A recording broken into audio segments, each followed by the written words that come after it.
More magic comes to EIDL loan applicants, but could the magic come to you next?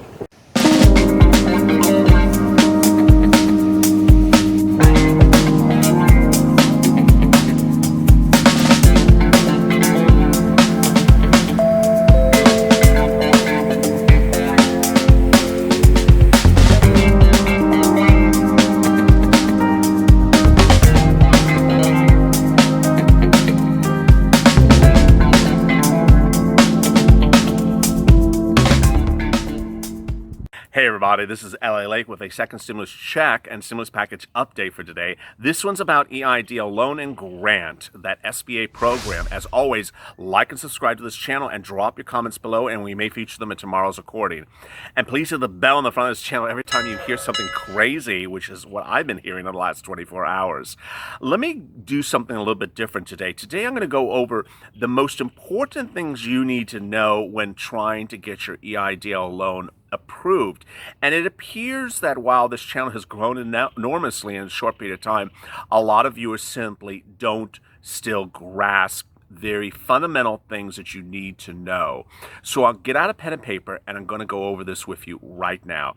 Please understand, if you do, some of these, the things that I'm going to tell you, you absolutely have to do. It's not like it's a choice to do it if you don't feel like it. If you don't do it, you're not going to get your loan approved. It's as simple as that. So get out pen and paper and let's do it right now. First, the credit score. I don't care if you are in recon or loan approval or stuck or anything. You absolutely, if you're trying to get something pushed through and approved today, you literally have to know your Experian Vantage 3.0 score today. There's 4 things in that sentence that you absolutely need to do. 1, you have to know it today. So don't tell me you knew it a week ago. Don't tell me you knew it a month ago. It's today. Next, it has to be Experian.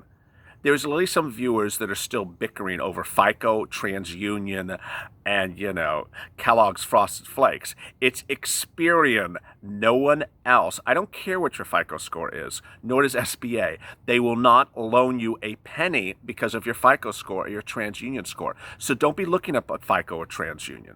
Next, it's Experian Vantage 3.0. That's VANTAGE 3.0. It is not 4.0. It is not 2.0. It's not 1.0. SBA only uses Experian 3.0. Now, some viewers have literally thought that that is a, loosey-goosey fluid, you can negotiate around that situation. No, it is literally only that. There are some viewers who have said, I've called up Experian and they said they don't use 3.0 anymore. Untrue.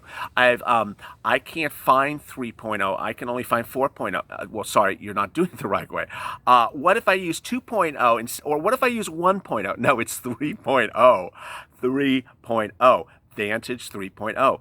You literally cannot digress from this. For some reason, people think that they can sort of negotiate with the technical operations of SBA. When it comes to credit score, you absolutely cannot.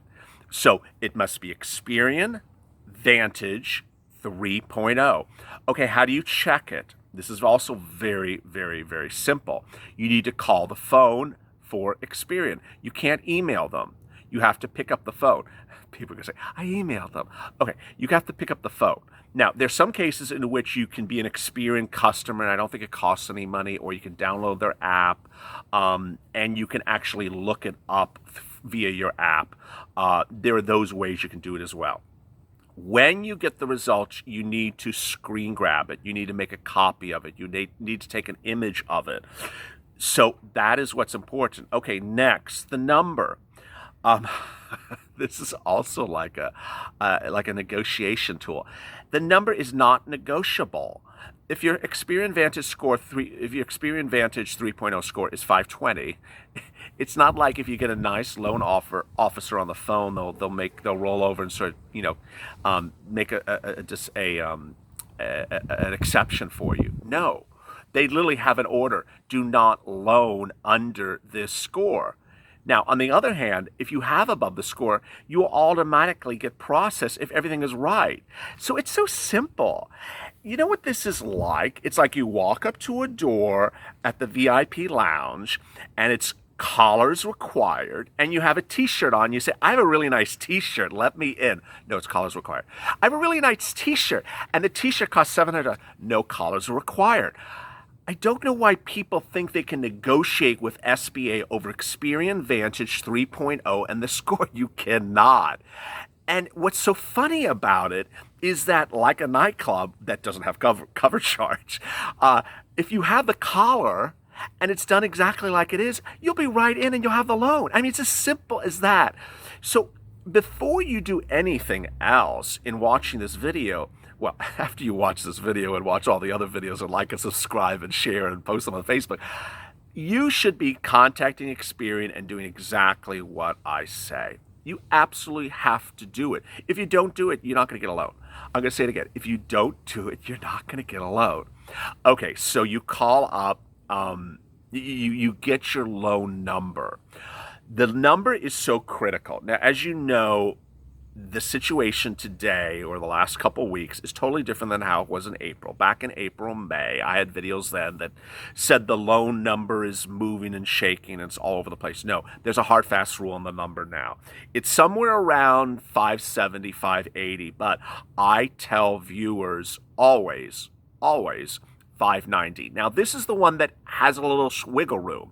The reason why there's wiggle room is because when SBA is ready to pull your credit because you went to Experian Vantage 3.0 and you said, I found out I'm a 603, I'm a 620, I'm a 610, I'm a 64, they're going to pull the credit and your score is going to drop because pulling credit, a hard credit pull, drops the score. Follow me so far? So when they pull the credit, you don't want to be right on the threshold of what their minimum requirement is for credit score, because when they pull it, you're going to fall under it and you're going to get denied. And then you're never going to go anywhere. You can't get a denial of a denial of a denial. You just can't keep on getting denied. So I'm saying 590, so I'm giving you a little cushion room above their threshold. So when they pull you at 590 at least, or higher, that you'll drop 6, 7, 8 points and you'll still be fine and approved. There you go. Pretty easy. But, cut out the crap with the FICO, people, and the foreign and all this other junk, Vantage 2.0, and Lord, it's just I hate to sound pissy, but it's just I don't understand why people just think that there's another version of how to do things. This is SBA, it's a government agency. They do things one way, and you got to follow their rules. All right, so next one is the co-borrower. So, before I get to the co-borrower, the score itself.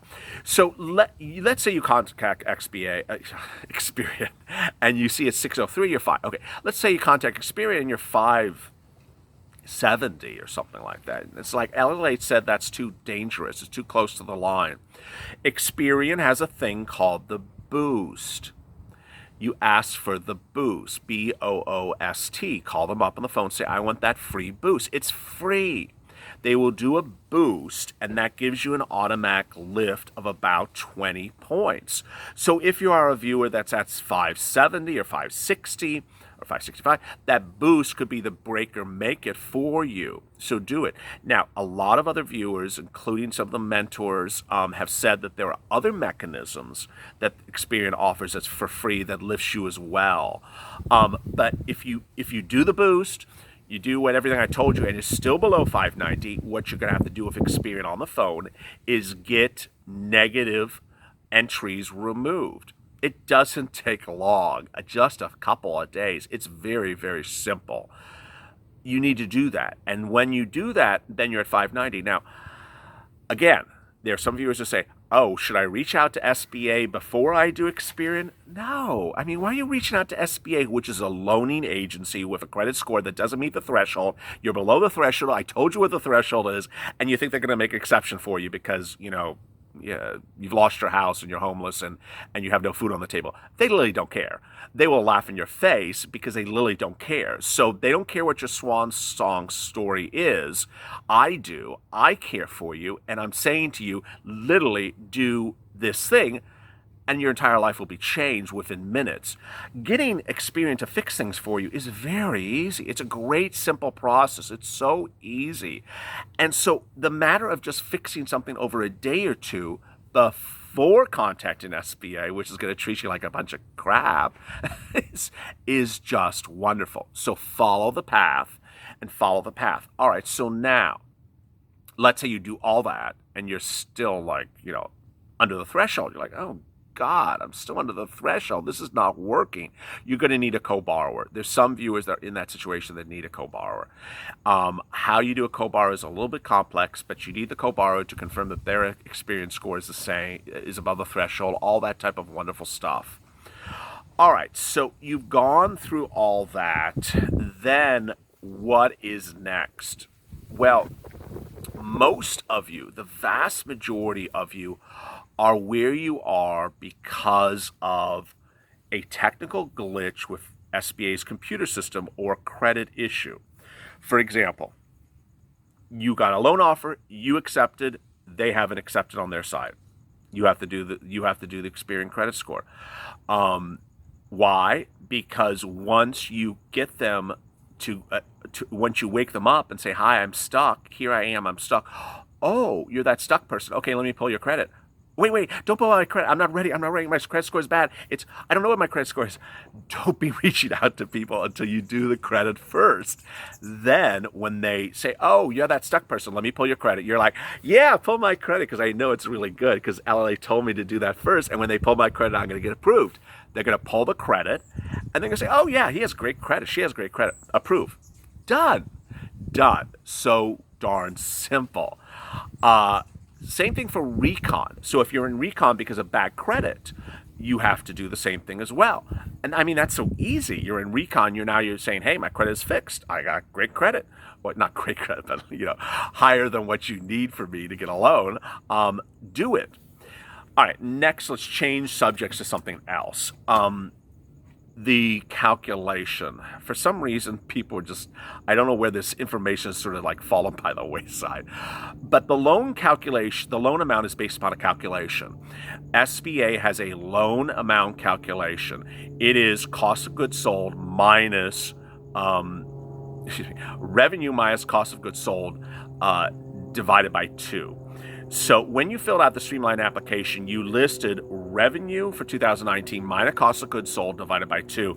That is generally how they calculate the loan amount. Now, this is one of those situations that I want you to know the loan calculation and follow its path. But I will freely tell you, I even had 3 viewers today that got loan amounts not based upon the calculation, that were a lot more.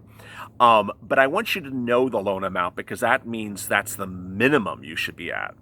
What's going on here? So if you have like a $5,000 loan, you want to increase the loan amount, you're trying to negotiate the loan amount higher, you need to know how to do this calculation. Revenue minus cost of goods sold divided by 2. Okay, it's based upon the numbers you provided to SBA. If you now say those numbers are wrong, that's going to be a real big problem. But if the numbers were correct when you submitted them and they gave you a $1,000 loan offer and let's say you had $500,000 revenue last year, $100,000 cost of goods sold, that's 500 minus 100, 400,000 divided by 2, $200,000 loan, and they offer you a $1,000 loan and you qualify for a $200,000 loan. Clearly you know how to do this calculation, like, hey, I qualify for a $200,000 loan. Why do I have a $1,000 loan offer? But if you don't do that, then you're just going to get run around with SBA. Understand how to do the calculation. Now, the calculation is the base of where the loan should be. I freely admit that in the last week, there have been a ton of viewers who have gotten their loan officer on the phone that have been able to say, "Hey, I want more money."